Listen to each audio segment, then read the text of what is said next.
welcome aboard to this episode of the We Are Reading One Piece podcast. This is a podcast dedicated to following the entire story of One Piece from beginning to end as we focus on each volume. We keep the discussion spoiler-free for new fans of the series, so this is the perfect place to follow along, whether you're new to the series or just want to revisit the world of One Piece with us. This week, we will be covering the second part of Volume 73, Operation Dressrosa S.O.P, which covers chapters 727 through 731. My name is Joel. I'll be your host. Joining me today, we have Evan. What's up? And we have Cody. Doflamingo's still up to no good.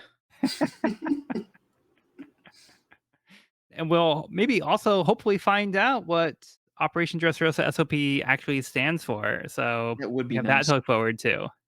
That would be good. Yeah, since that is the title of the volume. And last week we didn't get answers, but this week we demand them. Yep. Okay, but we'll have to wait till a bit later because right now I'm just going to give a little recap from where we left off from the last part of the volume. The battle for Block D has begun.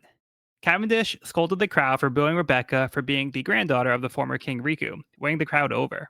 Brook was able to defeat Gyola, freeing the Sunny and the crew from becoming art. They managed to bring the Sunny to Greenbit to aid Law, though Doflamingo was not going to let them escape. Sanji arrived to hold off Doflamingo long enough for Law to return Caesar to the ship.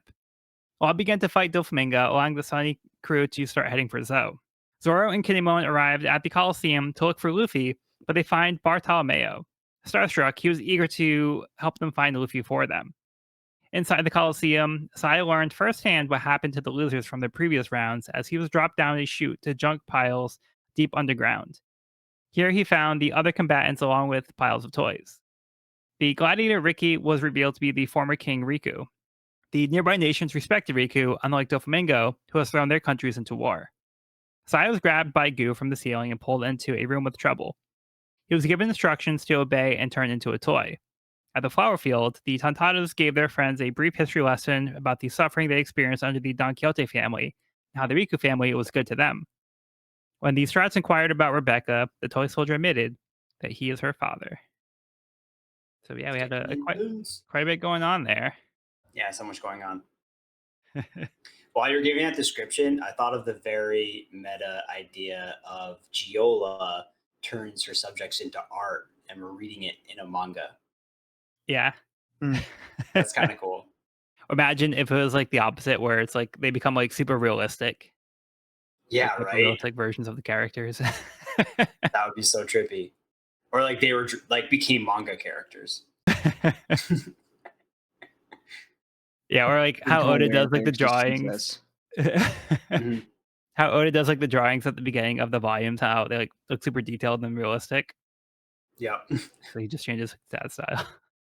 That would be good. Crazy. Okay, let's get into the cover story to kick things off. So we have Caribou's New World, Kihihi, Volume 42, Crush All Who Resist. The captain is arrested. Drake defeats Caribou and is bringing him into custody. Is this the end? It would be a fitting end. It would be. Get him out of here. Yeah, but it's not over until it says final volume. This is true. That's right. Damn, bummer. Drake showing off the sweet X tattoo. You think the X tattoo is very popular in the pirate culture of One Piece? I don't know, actually. Seems like a classic pirate tattoo. Yeah, because I mean, like the only time like we've really seen X's was like Alabasta when they put it on their arms. Yep, that's true. Yeah, I feel like X doesn't come up too much. What if it's the only his X and he's the One Piece and X marks the spot? They've been going the wrong way the whole time. I'll go on that rabbit hole. You know who else has an X on their chest? Who? One of our main characters, or possibly Oh shit! Yeah. Wait a minute. Yeah, that's so good. Wait. Yep. Yeah. I think I might have stumbled into something here. Oh. You may have. You may not have. We'll see. Ooh. The One Piece is in your heart. I'm a genius. It's right next to Sniper Island. Usopp is always up. They always come true. The lies always come true. Yeah, imagine that. Usopp's power is actually like he can tell the future and all of his lies eventually come true at one point. He's actually a fortune teller. Hey, if Charlie can do it, he can. I do think the X here is mainly just for the number 10 because I think we may have gone into this and I even forget which way you just pronounced it. But I think like the Romanization or the kanji, there's the way it's written in Japanese. There's like I think furigana is the word for it. There's like smaller kana that above the X say Diez. Hmm. Right. So yeah, I think that's probably the origin there. That's cool. He likes Azora's a magnitude. The way he spells it is like X Drake, but yeah, it's pronounced like Cody said, Diaz, which could be 10. So I don't know if 10 is significant to him for some reason other than being his name. Cool character design. Yeah, Do we definitely. know if there's any significance to the marking next to his eye? Ooh, that's a good question. I'm not sure. All right, but do you guys have any other comments or thoughts for the cover story? Caribou is massive now. Looks like he's gotten even bigger. Yeah, I think it's from eating the entire factory. Yeah. He looks even bigger from when we saw him then after that too though. Yeah. It looks like Corbu's kind of like knocked out in the background. Yeah. All right, let's get to the chapter. Chapter 727, The Hero's Ambush. As Rebecca continues to evade attacks in the Colosseum, the toy soldier explains what happened 10 years ago. For 800 years, the Riku dynasty was able to maintain peace in Dressrosa. The people were not wealthy, but generally happy to be at peace. One night, Doflamingo appeared to King Riku in order to reclaim the throne. However, he offered to sell the kingdom back to him for 10 billion berries by sunrise. As a test, he was instructed to do this without aid from outside of the country or telling the people about him or why he was doing this. Riku sent out his soldiers to collect money from the people as quickly as possible, hoping the people would put their faith in the king. After the king begged on a public announcement the urgency of his request, the people willingly gave their money in service of their kingdom. Later, a video of the king and Sevio was displayed to the people. As he rode horseback, he cried tears, begging people to run as he cut them down. He took out a bow and began shooting arrows on fire, setting the town ablaze. Unbeknownst to the people, Doflamingo was controlling him. Doflamingo began controlling the Riku army to attack the citizens as well. The whole offer was a trap to tarnish Riku's name and overtake the kingdom as the hero of Dressrosa. This is wild. Yeah, definitely heartbreaking and devastating. Yeah, what do you guys think about this chapter? Ugh. Classic I'll Oda defer to Evan. heartbreaking. Classic Oda break your heart in the flashback. Yeah, this was hard to read because we like King Riku so much. In this series, we see so many corrupt leaders, and here we have a just leader who actually cares about his people and is making change. And then through Dofi's like absolutely incredible power, like we know he's strong. We've seen it, especially in this recent volumes, have seen like how strong he really is. This is like a whole new level. Like his reach, his ability to control multiple people from afar and just kind of, bend their will to his own is horrifying. Not only are Riku's people betrayed, but they're betrayed at his hand while he's consciously being forced to commit this like treason, and it's just like gut wrenching. Meanwhile, Dofi's got a smile on his face As usual. as usual. But yeah, hard to watch, hard to read, hard to watch. How about you, Cody? There's something I want to say, but I'm not sure if I should say it. Is the thing. Okay. But I'm already talking about being not sure if I should say it. I think no, we discussed it briefly, and it's something that came to me as I was reading it and not thinking about the conversation. Basically, this flashback makes me think a lot about Alabasta and the fact that we have this good king who, in Riku's case, like we see like we don't just see how they address policy among other leaders, but we see that Riku has specifically abstained from war, trying to stop the country from being greedy or going to excess. We see just like a quick snapshot of that with the scene of the people farming and the person talking about, hey, as long as there's not war, we don't have war here. As long as you have the energy to say you want more food, you're doing okay. Basically being deceived into betraying their own people just feels very similar to what Crocodile wanted to do to Cobra. And so And so basically, and like this is something I was thinking about last volume, and I wasn't sure if I want how much I want to talk about it, but it does seem like there's a very clear parallel being set up here. Now, what Oda is trying to demonstrate with that parallel, that's still a little bit unclear to me. I'm trying to think a bit more about the way Dofi approaches his takeover of this kingdom as opposed to the way Crocodile did. Crocodile very slow, very methodical, very in the shadows, almost indirect, whereas Dofi is legitimately threatening Riku from the very beginning, or enticing him at the very least. Whereas with Crocodile, it was tricking the people into thinking Cobra had stolen from them. Doflamingo physically manipulated King Riku into committing physical violence upon his subject, and also recontextualizing the request for aid. But Mhm. which I think there's also something we can get into from that, but it's something I'm still pondering myself. I just reread these chapters today, so these thoughts are a little fresh in my mind. Gotcha. But I don't know, it's a parallel that I'm eager to see more of, or eager to try explore more. Yeah, and again, just I think we talked a bit about I forget what the reference to it was, but just like not having your bodily autonomy and how terrifying that is. And seeing that happen here to Riku, seeing that happen to Tank Lepanto and all the soldiers, it's just devastating. And Oh, yeah. outside of any meta, any intertextuality, just like that just sucks. And that's just evil and fucked up. And that's already established Dofi as a very specific kind of villain. Yeah, for You were sure. talking about last episode with the toys. Yes, thank you. That Mhm. was it. That was it. Yes. But I would argue like Dofi still is working from the shadows here. Like he's, not making it clear. He's still framing the king, just like Croc was framing the king. Yeah, sorry. I should have been more specific. I guess I mean in his dealings with the king directly. Mhm. Because with Crocodile, like at first it was still like, oh, Crocodile's the hero of Alabasta. Crocodile's still trying Sure. to help us out. Whereas Dofi just comes out and says, hey, this is mine. Yeah. Full stop. Yeah. But as far as attitude toward the subjects, you are completely right, Evan. Yeah, so I do really like that parallel that you mentioned because you had mentioned this to me outside the podcast, and I think this is a great place to discuss it. Is because Cody, you had said that Dressrosa in this case kind of feels like it. What if Crocodile succeeded? Mhm. Mm. And like this is kind of like Dofi's plan worked out better than Crocodile's plan, where Doflamingo came in and like completely dismantled the kingdom like in one night, and then he was able to insert himself as the king.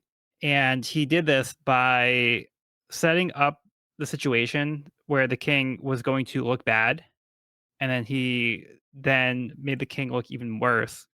And then Dopey framed himself and his officers as like the hero. So Crocodile like positioned himself as the hero of Alabasta, and Doflamingo showed up as the hero of Dressrosa against like that terrible King Riku, who seemingly went mad overnight. This is like where Doflamingo, his family had abandoned the throne, so he can't just kind of come back in and be like, "Oh, this is actually my throne. I'm going to take it back." Like you guys had your chance to have this throne, you gave it up. So he doesn't really have a claim to the throne anymore because they literally abandoned it. It's not like, oh, you guys are going to hold on to it until we decide to come back later. So yeah, Doflamingo has this sense that he feels that his family has the right to the throne still. But I think it's kind of Doflamingo's mentality in general. And he is a Mm. pirate. But he's also got Celestial Dragon roots as well. So he's like whatever I want is how it goes. He feels Whatever I entitled. want, I take it. Yeah, Mhm. exactly. Yeah. So if I want it, it's mine. And it's just like Yeah. very, very cruel how Doflamingo gave like a false hope as well. So not only did he show up and say, "Hey, I'm going to take your kingdom unless you do this," he set these conditions, and King Riku was like on track to possibly like successfully do what he requested. But Doflamingo wasn't really interested in that. He was interested in taking over the kingdom. But he just used this as an excuse to make Riku look bad. And it's like it's heartbreaking that Riku is such a good king and he cares about his people, and then it was his body that was used to slaughter these innocent civilians, his own subjects, and all he could do is beg and cry and ask them to run away, and like in hopes that they can get away in time, but it was all for nothing. And Doflamingo just kind of had it all planned out, like in this way. And I think it says a lot too that the people were willing to give their money when they already don't have that much money to begin Mm. with, but they thought it was something that was worthwhile because they love their kingdom and their king, and they trust that what he's asking for is for a good reason. Like he went on the screen and he got on his hands and feet and then put his head to the ground and begged for them to cooperate. So they put their trust in him, and then their trust was betrayed, not through fault of him, but by Doflamingo. The scope of Doflamingo's power is insane. Yeah, Like here, like we've seen, just again, like his influence in this world on the government, celestial dragons. Like he seems to have a finger in every part of the world. Like he's got like a connection to everything, yeah, and he's manipulative on a grand scale, and confident and arrogant and entitled. And then he's got this incredible power to back it all up. Like yeah, the fact that he's able to take over Riku and all of his men and stage this like coup, or not coup, but like he's the coup, but he makes it look like he's the hero. right, And just that pure raw power mixed with the foresight and manipulation is it's horrifying. It's yeah, horrifying. And we know what he's willing to do. He's willing to kidnap children, turn people into toys, massacre these people using their beloved army and king. It's just like he just seems pure evil. Like it just seems like there's no stopping him because he's just so powerful. right. It's wild. Yeah, and like his Devil power is also very versatile because he can Super use it in versatile. like all these different ways where you can like Yeah. manipulate other people, make them do things, or you can use like offensively. And we haven't even like actually seen him like full on really fight. Like, we've seen him fight like a little bit. We saw him fight like Smoke a little as well, but we're still pretty early in the arc, so there could be even more that we haven't even seen yet. Yeah. Also, yeah, Cody, Yeah. the parallel you drew there is so good. I can't stop thinking about the parallels. Yeah, That's a great it's point. I love me some parallels in One Piece. Now I'm just stuck on like how bad I feel for Riku at the same time. Like, God, the fact that one, Riku was ready to blow himself up if things went south. And by the way, is begging for someone to kill him so that he doesn't have to Yeah, do this to his people anymore. And the fact that what he has been forced to do is the exact opposite of the values he lectures his army about as he's trying to solve this conflict. Right? Like he's put in this really tough spot. He acts really vulnerable and like sacrifices himself and his pride and honor to save his people, and then to have the exact opposite happen against your will by your hands is just like, I mean, it's poetic in such a tragic way. Yep. yeah. And I was just looking at the title of the chapter. It's called "The Hero's Ambush," and you can almost like put heroes in quote because Mm. it's like Doflamingo's ambush. Like he's like the quote unquote hero in the situation.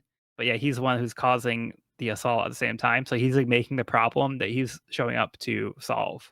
Like there I think it wasn't a works. problem until he showed up. I think it also works as the kingdom looking up to Riku as their hero and him ambushing them. Could be that I think too. it just works Yeah. both ways. Yeah. Yeah. Fucking Oda. Fucking Come Oda. on. Come on, Oda. How dare you? All right. Anything else for the chapter? Usopp asking about the soldier's relation to Riku, seeming to imply that the soldier would be Riku's son. Oh, I Seems to see. be what Usopp's asking here. So I think that's just another interesting tidbit here. But the soldier just wants to tell Okay. the story. So would that make him a prince? Theoretically, If, yeah. if he was the son of the king, Potentially, but we don't actually get an answer. The soldier doesn't actually say who he is or what his relation to the king is. which is a funny gag that comes back later. I feel like. Yeah, and like Usopp seems like really adamant about getting an answer, and then it's just like talking to a wall. Usopp is the fandom, and the Yeah. soldier is Oda. Yes. Yep. Yeah, on that same page, Monet started working at the palace, so we get that little tidbit. So the seed was already kind of planted that early on. As soon as she shows up, everything goes to shit. Every time. Okay, we good to move on? Mm-hmm. Okay, we're moving on to Caribou's New World, Kihihi, Volume 43. the last meat pie for my grandson, who sacrificed himself to the unstoppable warrior. The old woman gives Caribou a meat pie as he is dragged off by Drake. This is a sweet moment, ruined by Caribou's facial expression. Looks like the Grinch. He looks like the Grinch. Yeah. Oh, he's also got an X on his chest. Oh, Okay. maybe he's the One Piece. Nope. Maybe he likes the I movie. refuse. I refuse your refusal. I refuse. Yeah, so Granny's kind of like being the MVP here. Like, Yeah. wait, take one more meat pie for the road. Sacrificed himself, so he seems to have given himself up to save everyone. His brothers saluting him tearfully. Everyone's saluting him tearfully. Yeah. So did he say like take me but leave everybody else? Like was that like enough? Yeah, that was the vibe I got. It says sacrificed himself, Yeah. and everyone's crying and saluting him. So And nobody else is being dragged was- away, yeah, it feels like he gave himself up. which also see. feels very much unlike Caribou, who we Yep. have seen leave his crew willingly to die even after they show up to save him. So was this the redemption arc for Caribou after all? It doesn't have I've been to be. saying the whole time, if he tries to redeem him, I'm not buying it. Or is this like some other scheme that he's got going on? I mean, look at that grin. This guy's, I don't know. This guy's a creep. Okay, any other thoughts on Caribou? Okay. Chapter 728, The Number of Tragedies. The country of Dressrosa was tossed into panic and confusion as people tried to make sense of King Riku's actions. The navy was called in, led by Captain Virgo. Viola, the princess, noticed Monet at the palace gates instead of the guards. She let Doflamingo's crew in and they kidnapped the princess. While King Riku and his men continued to slash their own people down against their will, the Don Quixote officers arrived on the scene with Doflamingo himself. They stopped the Riku army, immediately winning over the people of Dressrosa. The toy soldier then explained that King Riku was left alive in exchange for Viola's agreement to work for Doflamingo. She now goes under the name Violet. As for the Riku army, some were ordered by Riku to serve under Doflamingo, some were killed, and some were possibly turned into toys, but they would have been forgotten. It's the people who have been turned into toys that the toy soldier is hoping they can capitalize on with their hatred for Doflamingo as potential rebel fighters. Under the Colosseum, the other combatants that were dropped below are turned into toys. At the Colosseum, Luffy notices Zoro and Kinemon, but Bellamy also notices Luffy.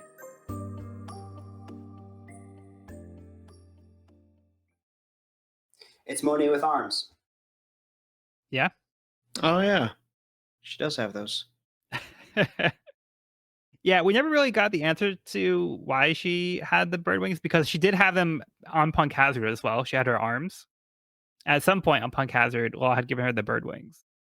But I don't know if she was maybe just caught in like an accident of like Caesars or something. But yeah, here she is. She still has the glasses, but like her hair is a little bit shorter. She's got like, a little bit of a different look here. And we also get, I'm confused on this other person. Okay, so Viola. Yeah. Viola, who's actually Violet. Yep. Who is a princess as well, or also related to the Riku. Yeah, so Viola is the daughter of Riku Doldo III, the king Riku that we've been seeing. So she is the princess of Dressrosa under the Riku dynasty. Which would potentially make her either siblings or married to the soldier, and potentially mother or aunt to Rebecca. Yeah, so we know that Scarlet was Rebecca's mother. Yes. And we know that the toy soldier is we got the that father. Backstory. That's right. Yeah. So that would imply that Scarlet was actually the toy soldier's wife. Mm-hmm. Right. So Violet is the daughter of Riku, so she's a princess of the royal family. And now she is going under the name Violet, maybe so that way people don't know her direct connection to the Riku dynasty, because the Riku dynasty isn't really favorable with the people of Dressrosa. So she kind of just changed her name. It's still similar, but she goes by Violet now. And she she made an agreement with Doflamingo to spare her father's life, so he wasn't executed. They kept him alive in exchange for her working with the Doflamingo family. Right. Yeah, Trying to get that family tree put together, and it's confusing. yeah. think- I do think that my first time through, I did find the family tree a little confusing as well, especially because we're kind of getting in pieces, and like the identities aren't always there at first, and it's kind of like you're getting like little gaps filled in here and there, but not like in a direct order. Yeah. So we could surmise from this that since Rebecca is Riku's granddaughter, Viola Violet is Riku's daughter, that Viola Violet is Rebecca's aunt Mhm. in this case. Right. Yeah. We don't know on which side. Yes. She could be blood relatives to Rebecca's mother or the toy soldier. Yeah, because I don't know if we got the answer of how Scarlet was directly related to the Riku dynasty. Yeah. We just got the information that she's the granddaughter. I don't think we know Scarlet's exact relation, but Scarlet could also be one of the daughters of. Right. We don't Riku. know the We don't know. bloodline, but we know like the generations. Yes. Interesting. Based on Monet's comments here, it seems that Viola already had her devil fruit power. So this isn't something that she obtained under Doflamingo's team. It's something that she already had prior. Yep.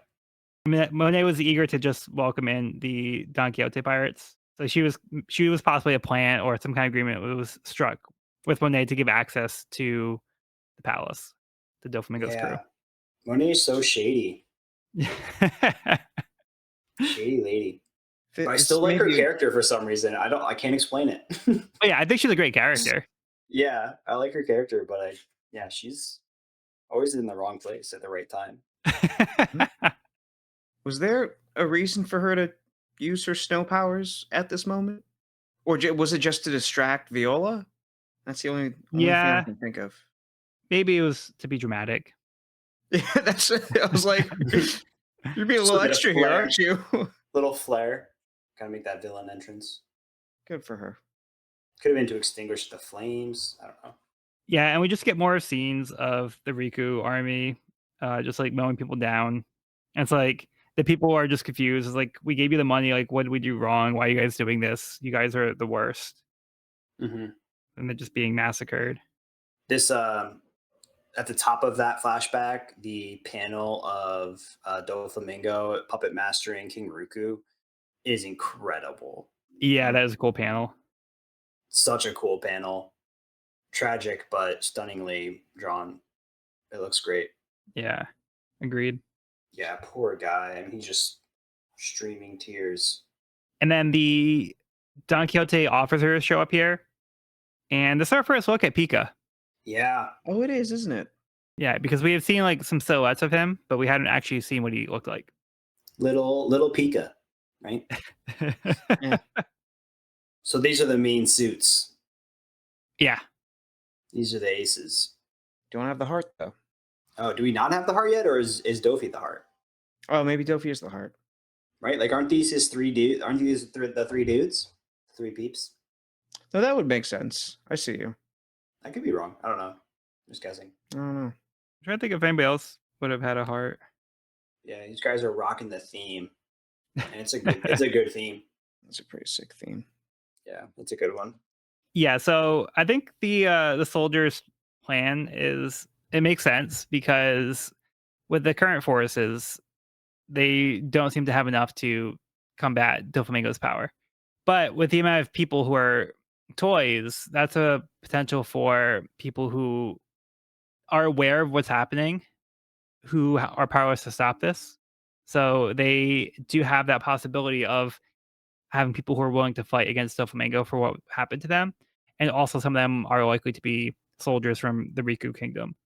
So I'm sure Right. they'd also want to help Riku. So that's their ultimate plan here for the toys. And this is why it's part of their strategy to help take down Doflamingo, is to get the forces needed to be able to match them. It's not a guarantee, but it's something that could give them a fighting chance. Yeah. And it sounds like our toy soldier, now that we know more about his origins, like he's clearly well connected and knows these people, like knows the people of Dressrosa really well, Yeah. and is a naturally born leader. Hmm. And I still wonder, like, I'm wondering with like the leg being amputated, if he also like fought in the Coliseum or something. I think I said that earlier, but I was wondering, like, Oh yeah. I wonder if he was missing the limb before becoming a toy. Okay. Hmm. That I think that could make sense. I Yeah, see. I'm wondering. Yeah, because we didn't really get an explanation for that. I'm wondering if we might get some clues with the fact that characters we know are starting to get turned into toys, with Shinjao's grandsons and then Abdullah and Jeet. Because we're just getting these very shadowy versions of them. We're not really seeing much of their mannerisms or their. I don't know. I'm wondering if we're going to see anything of their human selves reflected in their toy selves once we get a better look at them and see them in action Yeah. more. I think A that little might bit give us like throw a ideas. bark maybe. Like how Yeah, exactly. like the Yeah, shadows kind of gave like their personality to the zombie bodies. we'll talk parallels. Yeah, huh? Hmm. I have to unpack that one now. Yeah, and one thing that's like super interesting is Riku and Don Chinjiao are having that conversation, and during that Mm. conversation, Don Chinjiao says he has no successor to the Hepasui army, whereas before he was saying like Sai was the successor, but because Sai got turned into a toy, Don Chinjiao forgot about him, so he's like, oh, I don't have a successor, Right. and also, when we see the internal dialogue of Abdullah and Jeet, they were partners before, but now they're both saying like Abdullah saying like he's the lone wolf, and Jeet is the solitary warrior Jeet. So before they worked together as partner bounty hunters, so they both think that they work solo, so they don't remember the other person. So it's interesting to see the dialogue happening in real time as they're turning into these toys. Wild. Yeah, that and what the soldier says about him having lost memories of his own. That just adds another layer to the tragedy here. That even the people who are forgotten about can still forget the people around them too. Yeah, It's doubly brutal. right. It's not like the toys remember each other. Like it's everybody goes to that experience like on their own. Like they are literally on their own in this situation. They can't really do anything about it. Yep. Which is exactly what benefits Doflamingo to create Yep. a solitary oppressed working class. Amazing. Yeah. Wow. Great. Yeah, he's the ultimate union buster. He really does have some powerful double fruits working, in his immediate group. Yeah. It's wild. He's got a lot of things figured out, Yeah. which makes him very competent and terrifying. Okay. Anything else for this chapter? Mm-mm. Okay, let's keep things moving then. Moving on to Caribou's New World, Kihihi, Volume 44. Live long, old hag. Gabru the Revolutionary leaves to start another legend. Caribou sheds a tear as he bids farewell to the old woman, leaving his crew and the other soldiers behind on Drake's ship. Don't do it, Oda. Don't you try it. Don't you make him cry.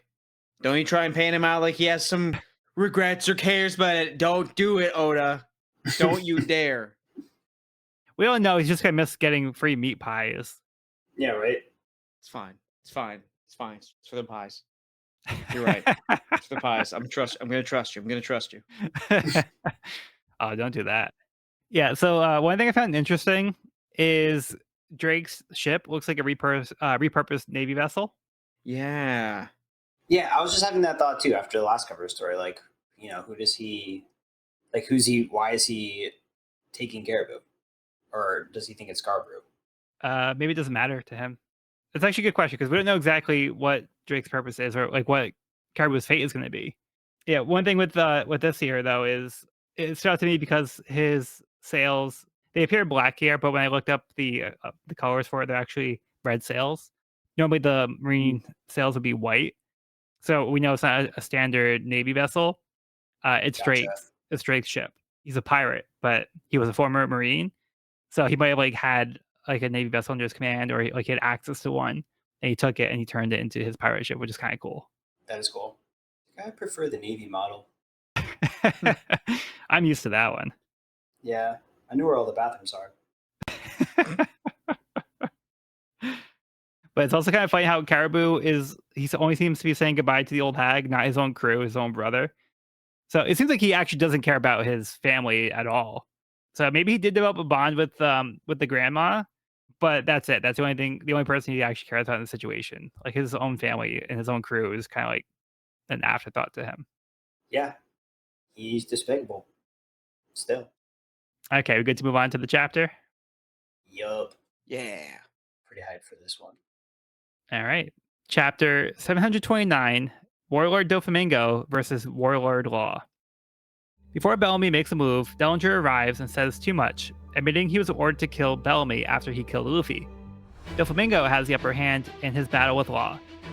Diamante speaks to Doflamingo over the transponder snail, reporting that Violet betrayed them. Doflamingo put together that Law's plan must have been to distract him while the Straw Hats destroyed the Smile Factory.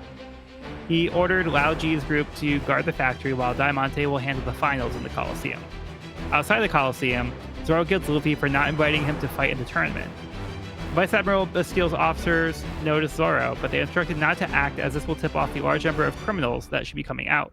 However, as they go over the list, they realize they don't recognize many of the names. The entire Straw Hat crew is put on a group call with the transponder snail. Frankie fills Luffy in that the toy soldier that they met earlier is the captain of the rebel army. Luffy remembers that this is the soldier that Rebecca wants to protect, so Luffy doesn't want the army to fight and get hurt. Frankie says their plan is to take down the factory and leave Doflamingo as a tool, but he can't abandon the people of Dressrosa who will suffer under Doflamingo. Luffy gives Frankie permission to help the army and they will join them. Suddenly, there's a huge blast as Law's body lands in the front of the Coliseum. Doflamingo stands over his body with a gun and begins blasting him. Traffy. Traffy. Hang in there, buddy. Fucking brutal panel. Brutal panel. Oh, yeah. And so interesting because it's like, why use a gun here? Bro can literally, his finger's a gun. Like, he literally could just shoot his own bullets. But he, like, takes the time to take out a gun. It's almost like the show of it, right? Like, yeah, he wanted it to be like a public display of like, this is what happens when you cross me, and took out a loud pistol and made a scene. That's a good point. I do think that is the reason why he used a gun in particular, because he could have, like you said, like he could just use his devil fruit. And he could have just like flashed him. Like he was seconds ago using like a pistol, like the devil fruit ability. Yeah. But yeah, like the gun is something that's like bombastic and it gets everybody's attention. And he does make an example of him in the middle of the street. But yeah, Law put up a good fight, but it seems Doflamingo got the better of him. I'm so curious because I feel like it's hard for me to like power scale these two. Like I know how strong Dofi is, and I know how strong Law is, and so I'm so curious to like wonder why Dofi seemed to have such a major upper hand, and I'm wondering if it's just like their familiarity with each other's abilities, and I wonder if like Laws is like a very tricky ability, and I like wonder if Doflamingo's like figured out the trick and has like an upper hand because he kind of knows exactly what to expect. But I don't know. I mean, like Law's ability just seems so strong, and here we just see him getting like manhandled essentially. Like he doesn't really like. I mean, he puts up a fight and he lands a few blows on Dofi, but a lot of this is Dofi kicking his ass. Yeah, I think I have an answer to that because there was that line that we had previously. The reason why Law wasn't using his powers when they were crossing the bridge to get to Greenbit was he was preserving his strength against Doflamingo. Right. So it seems in order to use his powers, like he has like a certain stamina. So maybe his fight against Doflamingo just taxed the stamina of his ability, and he might have gotten to a point where like he wasn't able to utilize it as effectively or as much, or he could have run out. So that's a great point. We do know it's not limitless. He's only able to do it for a certain amount of time. So yeah, that's a great point. That's what happened.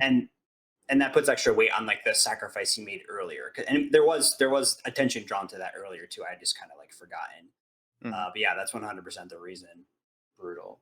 And we do get a name as he goes down here. Cora with a C. Mm-hmm. ... Oh, yours has a C? Yeah.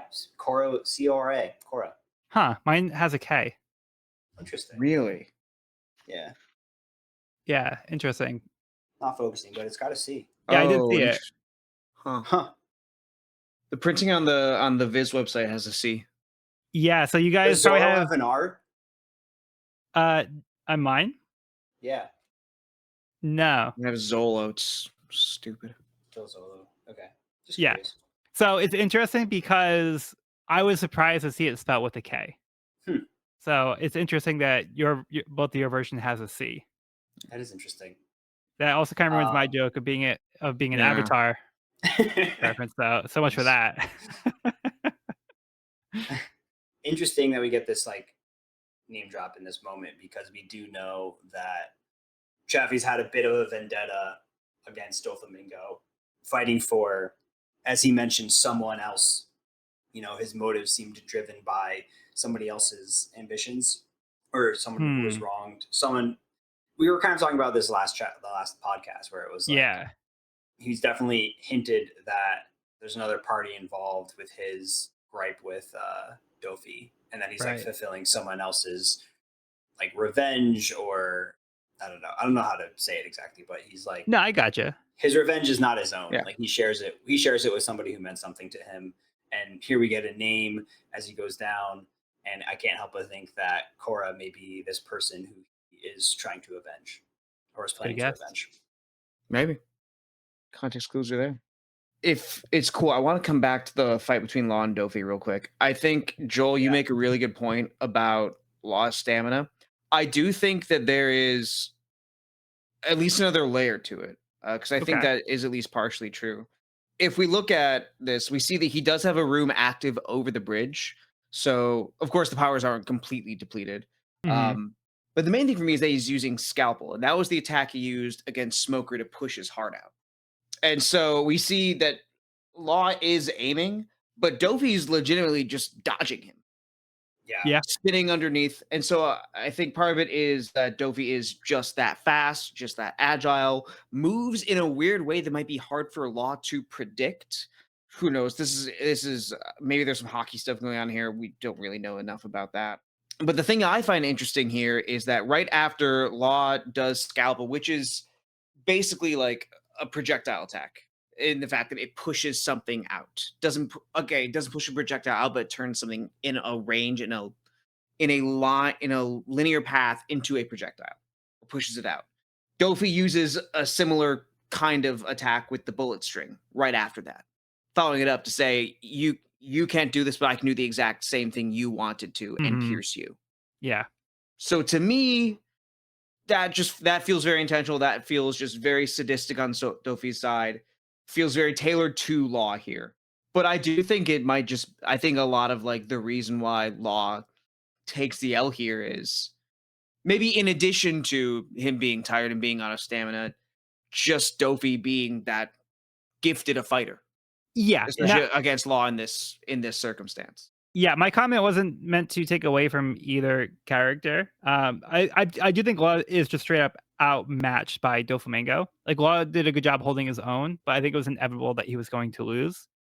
And that's the thing is like I think Doflamingo has the skills and the capability to defeat Law to the point where like I think he could fight against him long enough where his stamina would be depleted, because like it's like, oh, Law's ability seems so overpowered, but we can like there's like a weakness to it as well. So it could be like, he got to that point where he couldn't actually get away. Like he just got defeated, because like you would think, oh, if he had his powers, he would maybe escape or retreat if he could. But yeah, it seems like he just got defeated before he could even get to that point. Yeah, and not even, with even point going, either. I do think it's both. Yeah. Yeah, I think we're all saying the same thing. And I think even Traffy even says it going into this fight, which is he was like, I need every ounce of energy conserved when I fight Dofi. Like he knew that he was outclassed there, and he needed, if he was going to stand any kind of chance, he needed to reserve as much energy as possible and use it sparingly and methodically, which was thrown off by the plan kind of going off the rails, and he had to face Dofi earlier than expected and had to delay and use his powers to help the Straw Hats escape. But yeah, I mean, we didn't even see like, and Doflamingo wasn't even using like his manipulative like string puppetry against Law. It was just kind of like a brawl. And we get this sick quote from Traffy: "The D will always cause another storm." That's got to be top 5 quotes. That's got to be top 5 quotes of One Piece so far. That was sick. Yeah, that's kind of right in line with his quote or his line from Punk Hazard, where he's like talking about like the storm coming and stuff like that. So I good. broke the Like gear with that one. like the gears and yeah. So good. So fucking good. But as I was flipping through these fight panels, I did actually notice a detail on Law's jacket. I was okay. I was waiting for you to talk about this. Yeah, because now that I know you guys have the updated translation, Evan, if you go to the second set of pages after the chapter starts, the bullet string page. Yeah. Yep. So can you actually read what it says on Law's jacket above like the jolly? Does I it think it's a little hard say to read. Corazzo? Well, can you read the first 4 letters? His jacket. Corazoh. It's hard to read. Yeah, it's like an eye exam. There is. It starts with COR. Yeah, it starts with Mhm. COR. Looks like it ends with OH. Or I think it's N, actually maybe. an N. Yeah, an N. Oh, Corazon. It's Spanish for heart. Yeah, that's interesting. This is now making me think like we have to check like the Spanish for every character's name. Mm-hmm. But It's been a theme with like Dofi too. Like he's had a lot of Spanish, mostly Spanish named. yeah. Interesting. But Is that what you're trying to get me to say though? Is Corazon? yeah, because yeah. the name he says at the end of the chapter is Cora. Cora. Cora. Oh shit. Maybe he didn't miss. Interesting. No, complete the thought, Evan. Complete the thought. What were you gonna say? What were you gonna say? Well, no, I was gonna piggyback off what you were saying earlier when he like goes to do the classic take Dofi's heart. Like, maybe he was successful? Because I feel like that's something we also kind of see from Law's fight style. Is like he'll take the hit to sneak in that move, or like sneak in a move that's going to be more beneficial down the road, even though he takes the L in the shot or whatever. So since you just determined that Corazon means heart in Spanish, Yeah, what is Law's chest tattoo? Don't do. it's a heart. I can't do this right now. I can't do this right now. Oh my god, I feel like you're like taking my hand and walking me through this right now. I'm over here trying to be Socratic, and Joel's like, "Well, no, here are my little breadcrumbs." They're like, "No." No, but these are things that I did not pick up on until we just started talking about this. True.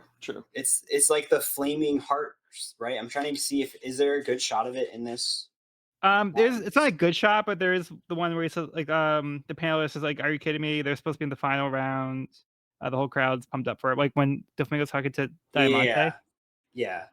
So at the bottom, you can kind of see like the heart shaped tattoo. Yeah. Yep. What's Law's crew's name? Law's crew name? Yeah, what's the name of his pirate crew? Oh, is it the Hard Pirates? Yeah. It is. Don't give him anything else. Don't give him any more hints. This is all we have right now. I'm just explaining things that we have information to. I'm not saying anything more than that. I'm just pointing out these details that we have access to right now. Yeah. Is the Corazon jolly on his back his jolly? That is not his Jolly Roger. Law's Jolly Roger is the one that we saw on his hoodie. It's the circle, like the 6 little. It's got like the lines. It looks like a virus, sort of. Yeah. Yeah. Okay, I thought so. I was like, that doesn't ring a bell as being his jolly. But it's got like a little cross against the chest, though, which is kind of interesting. Yeah, so we're seeing a lot of references to hearts with Law. Mm-hmm. But I didn't even know that offhand that Corazon was Spanish for heart. But I think that makes a lot of sense now. That checks out. Okay, so anyway. Yeah, the gears are moving. The gears are moving. In what direction? We don't know, but they're moving somewhere. They're moving. For once, I don't feel like talking about Law. I love the fact that Zoro still wishes he was in the tournament. Yeah. Yes. Oh, it's so Zoro. And it's funny because he mentioned it before, and it's like clearly that's all he's been thinking about since then. It's just like, oh, it's so good. It's just like a one-track mind. You didn't invite me? What the fuck, man? I like this off my chest. What the hell? Yeah. Yeah, Luffy's like, you're right, my bad. This is what transponder snails are for, dude. Come on. You have my number. You have my number. But speaking of this whole transponder snail interaction, I feel like I love like Frankie stepping up here. Mm. I mean, everybody's stepping up, but it's cool seeing Frankie kind of like running his end of things, which I feel like we haven't seen a ton of that. It's quite nice. Yeah, I like that Frankie is kind of a bleeding heart type character, which I love about him. And like he's been moved by the story of the Tontadas in this kingdom. And now knowing like the history of it, like what happened, like he feels guilty not taking care of Doflamingo. So they didn't come here to win like their civil war or whatever. They came here for Law's plan. But now it got to a point where Frankie would feel bad like leaving Doflamingo in power. And now he's kind of getting like wrapped up in this resistance with the Tontadas and the soldier here. Yep. So yeah, he wants to. He's now like invested in their plight, and he wants to actually help them. Yep. And he kind of gets Luffy's blessing here as well. He's like, yeah, go for it. Like we'll be there to help you out. So Luffy's on board with this plan. Like Frankie's kind of like convinced him. Like, Luffy's heard it enough to be like, yeah, I want to do this too. But Frankie kind of makes that case and convinces Luffy to go through with that. I do like that at first Luffy's like, no, Rebecca doesn't want that to happen. No, don't let him do it. Yeah.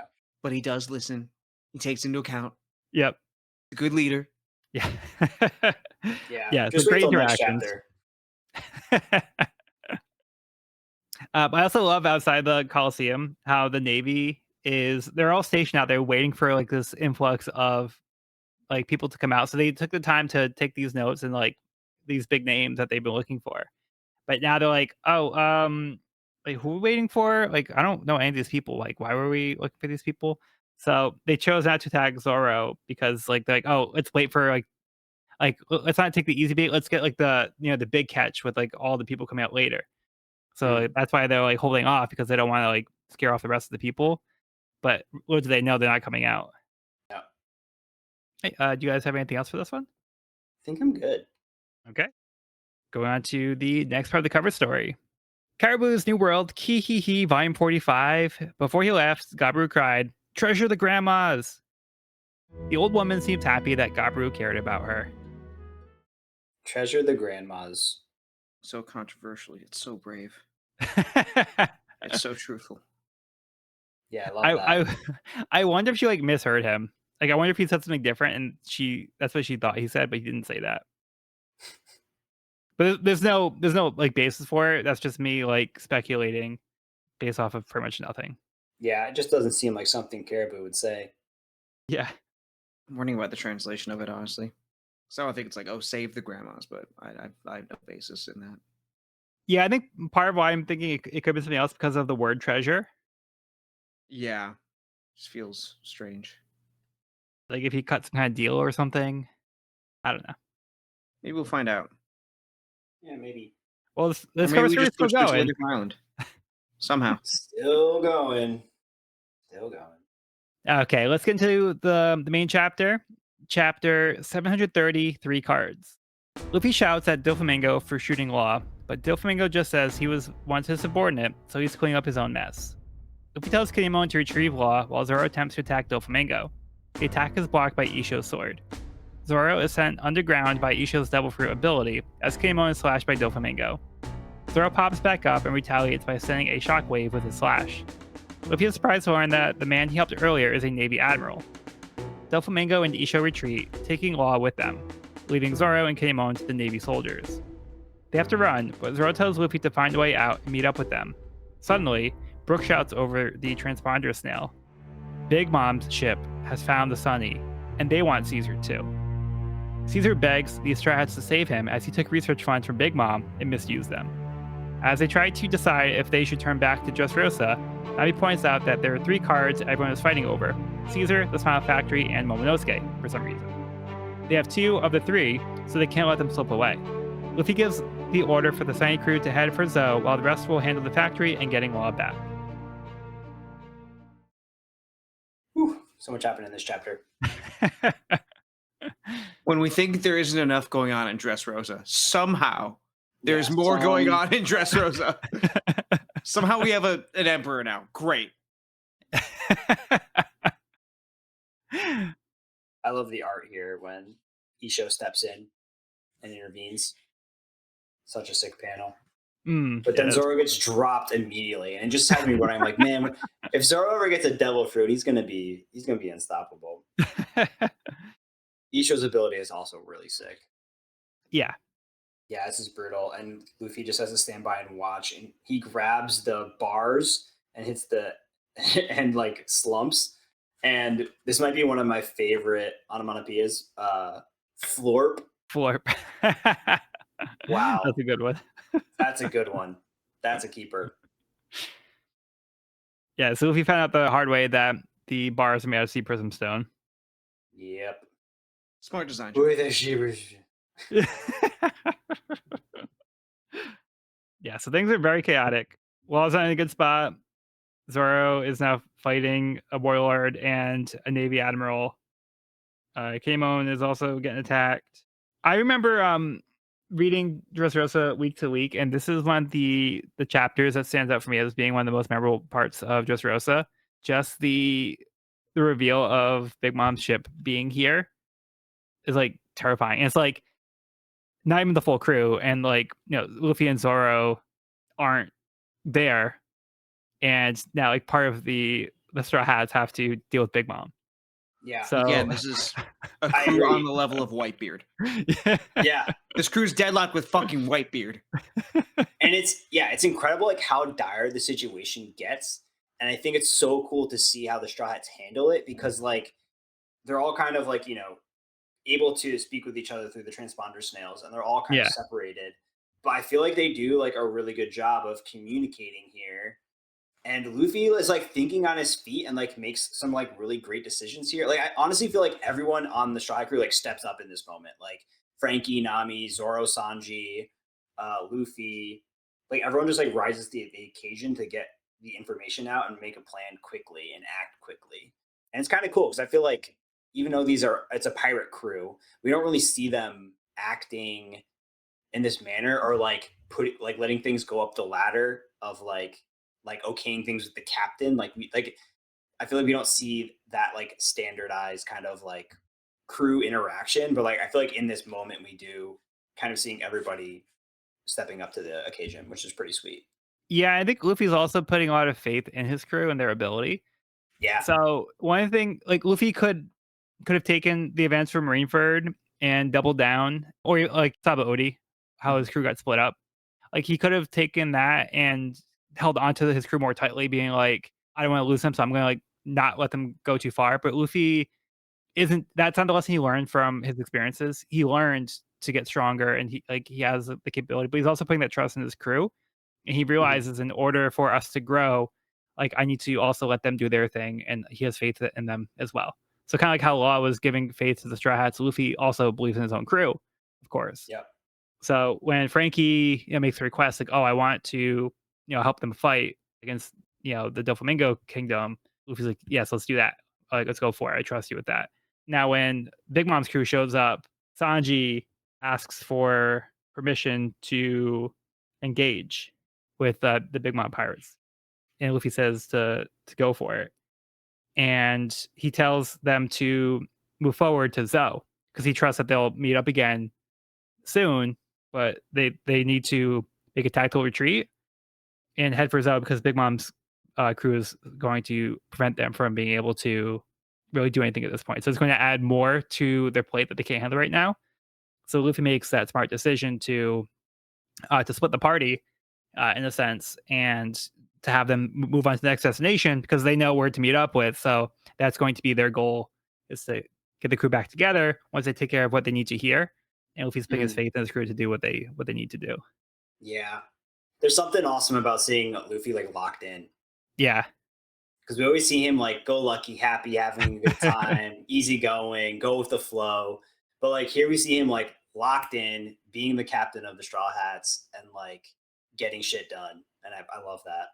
But there's also this sense of ease to it, and the sense of he is just like he is letting all the variables flow through him. He's just fully listening and hopping from one idea to the other. Like he's navigating it so well in not a playful manner, Right. but in a really free manner, which is also really nice. but I think he built that freedom for himself because, like, what both of you Yes. were saying is like he surrounded himself with people that he trusts with his life, and so he knows they're not going to be saying anything that he doesn't already agree with. So like he can easily just agree and make the decisions that need to be made instead of being like, well, why do you want to do that, or like what are your intentions here? Like he already knows what everyone's intentions are. Like, Hmm. he just surrounded himself with people who he trusts completely, and so it's cool. It was just cool seeing like all of everyone like working in unison so well. Like it was just a really cool scene. Yeah, and Luffy, it's not like a situation where it's like, oh, Luffy's our idiot captain, and like they're disrespecting Mhm. him. No, like Luffy is acting like a captain here. He's making decisive decisions. 100%. He's not panicking. He's level headed, and he's making decisions that he feels is best for the situation for them to succeed. So yeah, he's making serious decisions, and like you guys are saying, he's taking the different factors into consideration and what makes most sense for them here. And he's like, yeah, it's probably not an easy decision to say like, hey, let's all split up because you don't know what's going to happen to the people when you're not there. But again, like he trusts his crew enough to handle themselves, and Mhm. he has confidence that they're going to be able to do what they need to do. And he ends it with to take down Doflamingo. Like those are some big words. Those are some big words. Yeah, and Luffy's also not abandoning Law, so he's going to help Law. That's another factor of him saying to take down Doflamingo is so he can rescue Law, who has been taken in by Doflamingo. Because Luffy could be like, "Oh, our alliance is over. I got to worry about my crew. See you later, Law. Good luck." But no, he's also going to hold up his end of the alliance and try to save Law. Man, Isho's character is so interesting to me. I feel like he Mm. reminds me a little bit of like Aokiji, where he's like this really high-ranking naval officer who has his like own sense of judgment and like isn't blindly following orders. Like I feel like he actually has some sense of justice and like is genuinely trying to do the right thing, even if that goes like maybe against traditional like naval code or naval law or commands that he gets. Mhm. Yeah, and he's just been like a likable character so far. Yeah, and his reaction to having to take on the Straw Hats is like reluctance. So he Yep. says, like, after the kindness you guys showed me, like, I'm sorry to have to repay you this way by clashing with you, but this is my job. I have to do this. Like, he kind of gave him like a pass before, Yeah. but at this point, he can't really justify not intervening. So yeah, he's like, sorry guys, I got to do this. Yeah, and he also seems hesitant, like reluctant to work with Dofi. Mhm. Hmm. Like I'll hear you out, but after, I'll hear you out, but I need to hear from you first. Like I'm not just gonna blindly follow you. And Yeah. he calls him a heavenly demon too, Hmm. which I think is interesting. Yeah. It's a cool epithet. It is a cool up with that, and I feel like it fits Dofi really well because like heavenly being like his celestial tie, and like demon being his like pirate and lawless side. It's just like, yeah, I feel like it does fit him pretty well. Or even kind of like a fallen angel type of thing. Yep. Mm, yeah, Dofi is a devil confirmed. yeah. Fallen angel with flamingo wings. Okay. Anything else for this one? I'm good. All good. Okay, let's get to the end of the Caribou cover story. It's finally here. Caribou's New World, Kihihi, final volume. Thank you, Caribou the pirate, just as sweet as my real grandson. The old woman realized Caribou wasn't actually her grandson, but was happy to have someone who reminded her of him. Do you think the crew's shocked that she's just finding out, or like just realized? I think they're shocked to find out that she knew the whole time. Yeah, Okay, that's yeah, That's my that's read. the shovels given to me. yeah, Like, oh, you knew he was dead? Like, right. Yeah. That makes sense. yeah, that's the end of it because we see her at Gabru's grave, but then Ooh, there's like the final monument to volume. Caribou. Yeah. Yeah, I So didn't even realize that 40, Joel said it, honestly. That's it. 46 volumes. Yeah, just a It's a quick, lot. breezy 46 volume cover story. Yep. A little Don't shorter worry. than average. I'm sure the next one will also be about Caribou, so don't worry. Oh God. Fucking dare. Don't you dare. We'll take it out of the pod. No more cover stories. Okay, so that's how that ends. So let's get on to the main chapter, chapter 731, Operation Dressrosa S.O.P. Dellinger had started to beat Bellamy, but Bartolomeo protected him behind a barrier. Dellinger is eager to finish the job, but is ordered away to help protect the House of Toys. Bellamy is devastated that his purpose was taken from him and doesn't understand why Bartolomeo helped him. He tells him that they just battled in the ring together and are comrades. At Flower Hill, the toy soldier breaks down Operation Dressrosa S.O.P, which stands for Sugar plus Overwhelmed equals Panic. The factory and a trading port are under the Coliseum of Dressrosa. The Tontadas have secretly been building a tunnel to be able to sneak in. They must be able to steal the wits of Sugar, the girl with the hobby fruit that is turning people into toys. Once she is incapacitated, this should turn all the toys back to normal and restore everyone's memory. Once Usopp learns their target is a little girl, he offers to lead the charge. Luffy finds Bartolomeo with Bellamy. He asks them how to get out. Bellamy tells him that there is no exit, but if they follow him, they might happen to find one. Even though he was betrayed by Doflamingo, he can't bring himself to outright turn against him. When Bartolomeo asks Luffy about the flame fruit, he says he doesn't want Burgess to get it, but his crew's lives are more important. Bartolomeo tells Luffy he will win it for him and give it to him, which was his intention from the beginning. However, someone else approaches and tells them that he won't let Luffy have that fruit. The man pulls Luffy to the side and talks him outside the earshot from the others. Luffy begins to cry as his face turns to shock. Luffy has escaped the Coliseum, meeting up with Zoro and Kinemon in new disguises. Through tears, Luffy assures him that he's not worried about the flame fruit anymore. The man in the Coliseum has taken up the mantle of Lucy and converses with Koala from the Revolutionary Army. She tells the man she is happy that he was able to find Luffy and not beat himself up about not being at Marineford to help Ace. He says he will win Ace's fruit and continue his legacy.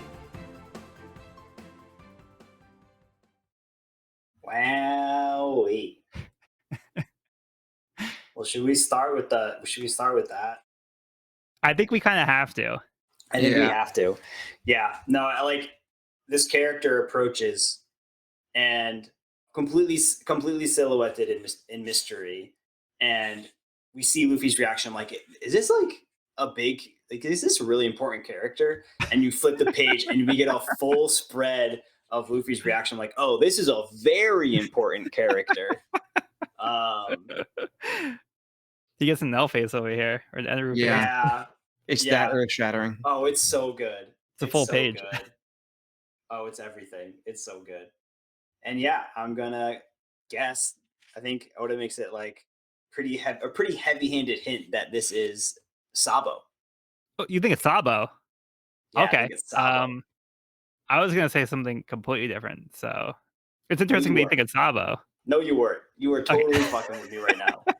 I was gonna say Ace came back from the dead. I mean, that thought flickered through my mind, but then they do kind of clear it up. That's why we cut to the graves. Koala. Yeah, you don't see the hole in front of the grave? That's why the crate is there, to obscure the hole. This Duh. is crazy.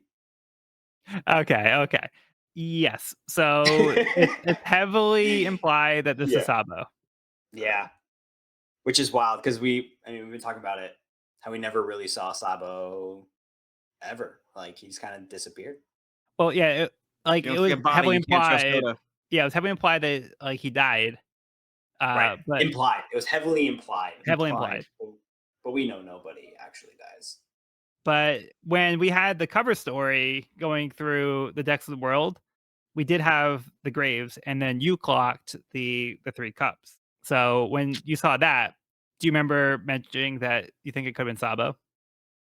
Yeah. Yeah. Here we are. Yeah, and we have the zoom in on the 3 cups again. Luffy was saying, "Oh, I thought he died. Like I thought he was really dead." Yep. I wonder if like there was a soft reveal of this character though, because they're in the Coliseum. So I wonder if they're in disguise and we got like a soft reveal earlier. But maybe not. I'm going to say no. Okay. Yeah, because I don't want you to feel like you missed something. Yeah, I think well, I was thinking that because I was like, I wonder if Sabo is like incognito as someone else, because like how else would they have gone into the Coliseum? And I'm curious. I'm can't wait to find out. Assuming it's Sabo.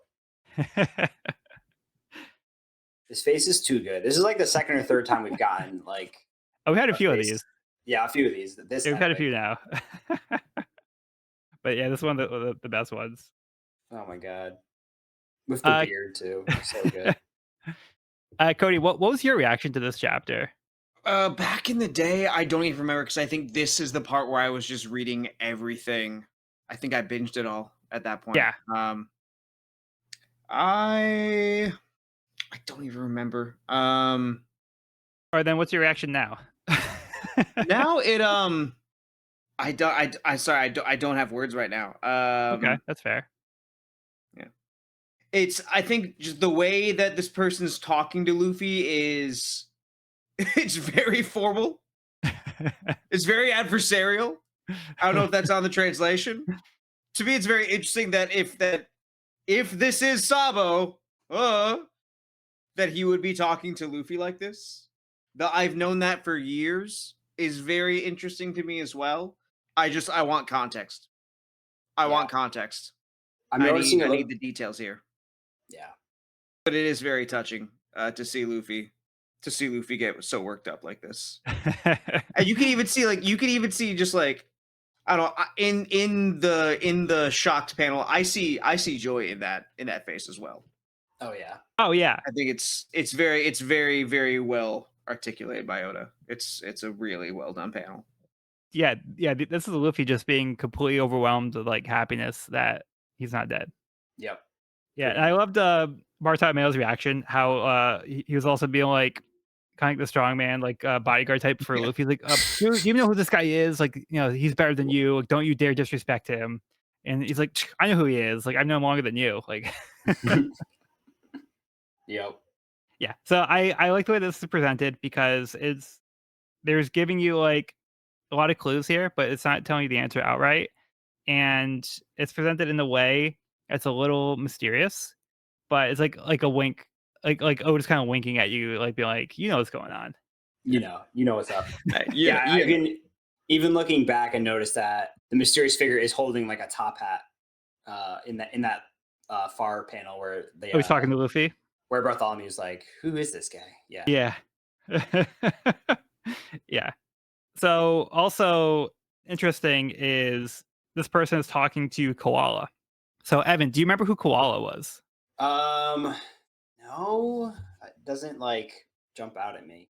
Okay, so this is something I didn't connect the dots reading the first time through because like the time period from when I was reading Fishman Island to this, like I didn't like pick up on this character. But I know I didn't pick up on this when it first happened. Yeah. I know for a fact I didn't pick that up. Was she like Dragon's assistant or something? No, so Koala's the little girl that was with the Sun Pirates who Fisher Tiger was bringing back to the parents, who was like terrified that the fishmen were going to kill her if she didn't do something correctly. Oh, okay. Yeah, so she was the little girl that Fisher Tiger dropped off and then got killed. Wow. So she was the one that kind of befriended like the fishmen and like kind of also like helped Jinbei see like humans as being like more than like terrifying like oh evil man. people. Wow. So she has grown up and she has joined the Revolutionary Army. Wow, she grew up really fast. Well, that was a while ago. Like 2 years, right? No, that was 2.5 years. Oh yeah, Fisher Tiger. That was a flashback. That's right. Yeah. Sorry. It also noticed that she's a fishman karate master, so she presumably spent more time with the fishmen to learn fishman karate. Hell yeah. This person is talking to who we presume is Sabo from the Revolutionary Army. Ooh. Mm-hmm. Very interesting. And do you remember who Sabo interacted with as a kid back in the Goa Kingdom? Oh my gosh, it's been so long. He said something about how like, this place stinks and it's not the trash kind of deal. I can't remember. It wasn't a celestial dragon, was it? It's a different kind of dragon. Celestial dragon. Was it dragon? It was dragon. Yeah. Okay. Dragon saw Sabo and was moved by him like being brought to tears, like about like what the kingdom had done to him. So he had interacted with Sabo Right. back I in the had Goat forgotten. Kingdom. Yeah. It's all coming together. Yeah. And then just one other little detail here is Koala says that sounds like Robin's here in the country. It'd be nice to see her again. So Robin had spent time with the Revolutionary Army during the past 2 years. So it seems like she also made some friends with the Revolutionary Army, including Koala. Very cool. So yeah, I remember when I was reading this chapter when it came out. Like this is another chapter that stood out to me. Like with the last chapter with Big Mom Pirates and this chapter, like with this like crazy reveal, I'm like, Dressrosa is insane. I was like blown away by this moment. So It's wild. It's wild. It's another volume where like the pieces start falling into place. there's a lot of pieces fall into place here. Yeah. And I think this is also like a great solution to have Luffy be part of the rest of the arc now without giving up the tournament. So part of the genius was that Oda had written Luffy in under a fake name and almost like a disguise. So he had like the helmet and he had like the beard. So these are features that this presumable Sabo character could put on the outfit and still hop back in as Lucy. So I was like, oh, Right. Lucy's still competing. It was never Luffy. It's always Lucy. So this is a great Right. way to like write and like, oh, Luffy can go leave the tournament and have somebody else take his place. Perfect. Yeah. No, it fits beautifully. Lucy got taller. Yeah. So then we also get another reveal in this chapter. So Yeah. we've I been was wrong getting. about this one. Yeah. So we've been getting the name Sugar here and there, but we Yeah. never had it associated to the little girl that we've been seeing. Right. So yeah, we get the reveal Wielder that of the hobby fruit. yeah, so Sugar has the hobby fruit. She's the one who's making everybody into toys.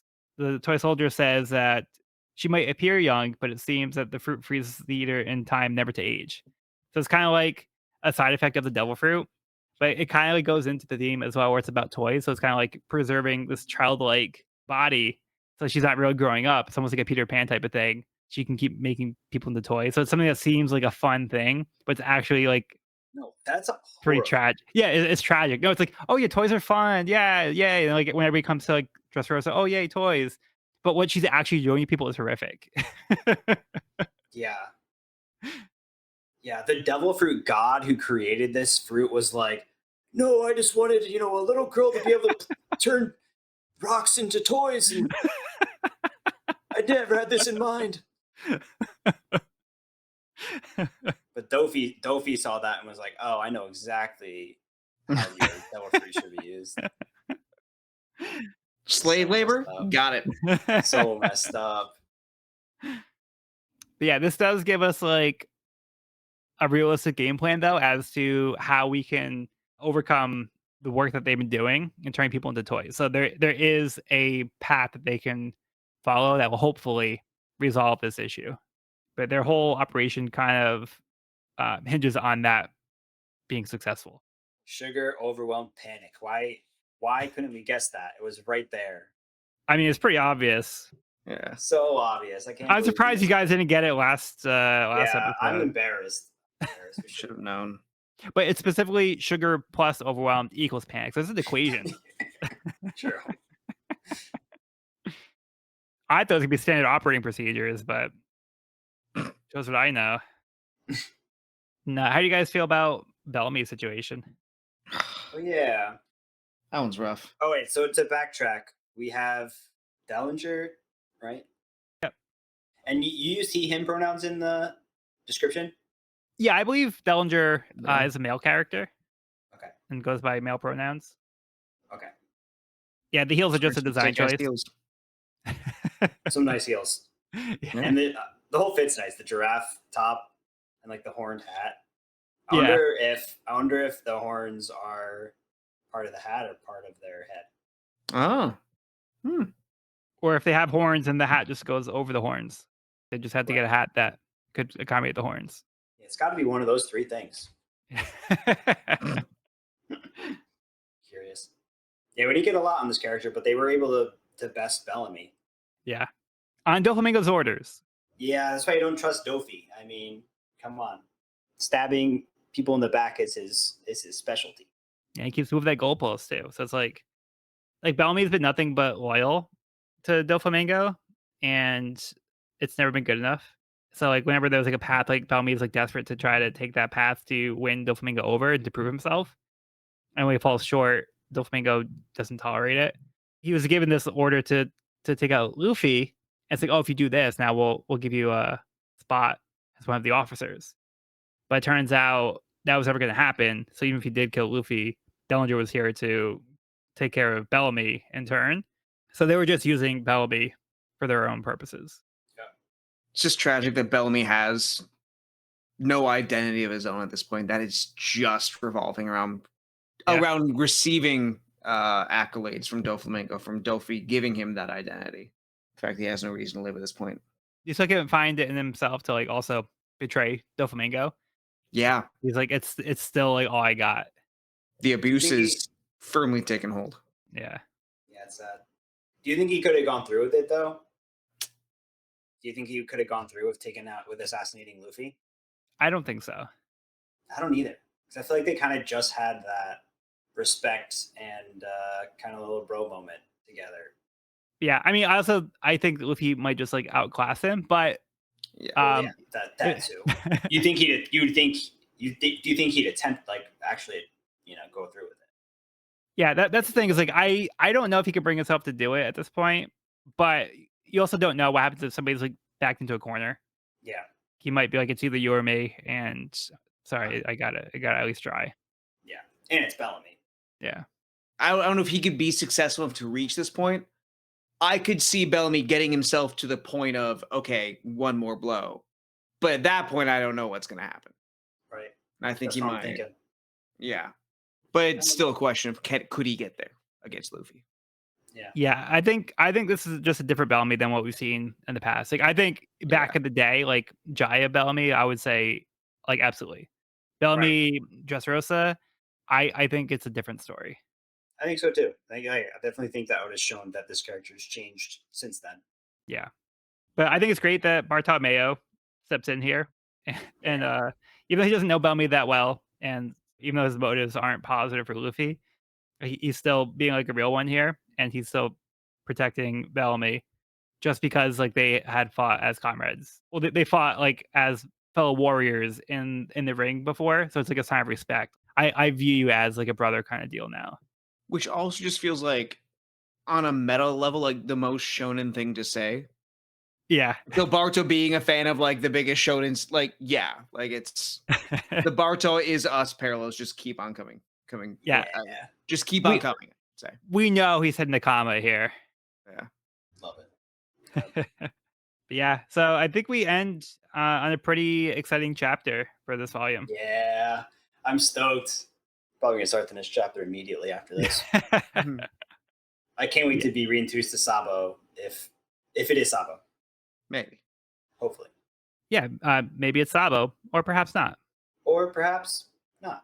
This is getting very exciting. Got a lot of moving parts. Pieces are falling into place.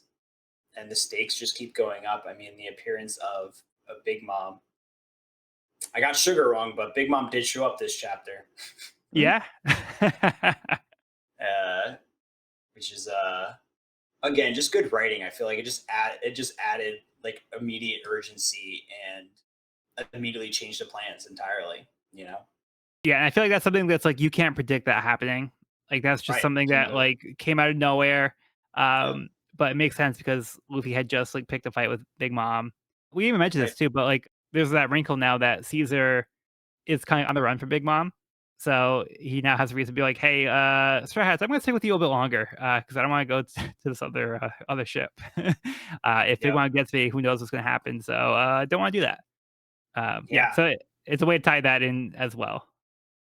Totally. And it takes half the Straw Hats out of the picture. Like when Trafalgar went down, I was kind of like, theorizing in my mind that maybe like they could use Caesar as like a bargaining chip and like trade Caesar for Trafalgar for Law, because I could see them doing that. But Yeah, that's no longer an option. Well, also like they said, like they have to also see through to the plan for law's sake, because otherwise, like what he went through is for nothing. Yeah, So they can't just give up the advantages that they have, because it defeats the whole purpose of why Law was there and why he got beat up so bad. yeah. But if it came down to it, and it was Law's life, or which is something I could totally see Doflamingo doing. Yeah. But yeah, we'll see. It's getting exciting. I'm pretty pumped. Yeah, I do think it's such a smart decision too to also split up the crew right now, because it allows the story to start to get more focused, because things have already been so crazy. There's been so many parts, and it's like the story hasn't been messy. It's been a little complicated because of like all the different factors going into it. Mhm. But this is a way to start to streamline things a little bit and start to focus in on certain elements. So by taking away some of the straw hats, it allows Oda to now start to focus the attention onto other story elements without having to be like, oh, let's check in with these other people now. Like instead of like having to balance all those plates, you could be like, let's take some of the plates off and let's just focus on these plates right now. Yeah, totally. How about you, Cody? Any final thoughts for the volume so far? Dressrosa just gets denser and denser. There's so much to unpack with every single one of these chapters, and we're getting even more insights into Dofi. We're getting more insights into the world here. It's becoming more personal for Luffy. Yeah, the arc it's just skyrocketing. That's most of what I have to say at this point. Yeah. Yeah, Dofi's moving up the rankings real quick. Yeah, we're starting to see like the depths that he's gone to, and like the extent of his influence and his power is more than I think we could have even anticipated. Totally. Going into this arc, or even like his first appearance, like from there to here, and we haven't even seen everything yet. But just knowing what we do know about Doflamingo, he's being set up as one of the most dangerous people in the world that we've encountered so far. Yep. And getting more context to how we overthrew the Riku kingdom is also horrific. The tragedy that they endured, and what kind of people they were when they were, running the kingdom. How Doflamingo kind of came in, overthrew everything, and tossed them into chaos and war with everything else going around, and also affected neighboring countries. So Doflamingo has been terrible for Dressrosa, and anybody that's kind of risen up against him, he suppressed them by making everybody forget that they existed using sugar. So he's completely diabolical, and he's been very capable so far. So yeah, I think this makes for a great setup for an arc, and all of the things that we've been seeing so far have been crazy. And yeah, I just think this later part of this volume has some of the craziest reveals that we've seen so far. Yeah, hyped. All right, but that will conclude this week's episode of the We Are Reading One Piece podcast. You can find this episode wherever podcasts are found at We Are Reading One Piece podcast.buzzsprout.com, or on the YouTube channel at We're Reading One Piece. This is a spoiler-free channel up to where we have recorded the podcast, so if you're new to the series, you can visit the channel there. You can also find me and this podcast on my YouTube channel at Pirate Codex for more One Piece content. If you have any questions, comments, or feedback, you can reach us at wereadingonepiece@gmail.com. We'd love to hear from listeners, so if you're enjoying the show, or if you have any suggestions on how we can make it better, let us know. Next episode, we'll be starting Volume 74, Ever at Your Side. I've been Joel, and I've been joined by Evan Thanks for listening. and Cody. 3 Men in the Ring, reading 30 chapters of Dressrosa. That makes us comrades in battle. Oh, yeah. Nice. All right. Well, be sure to bring along all the hopes and dreams, and we'll see you on the next episode.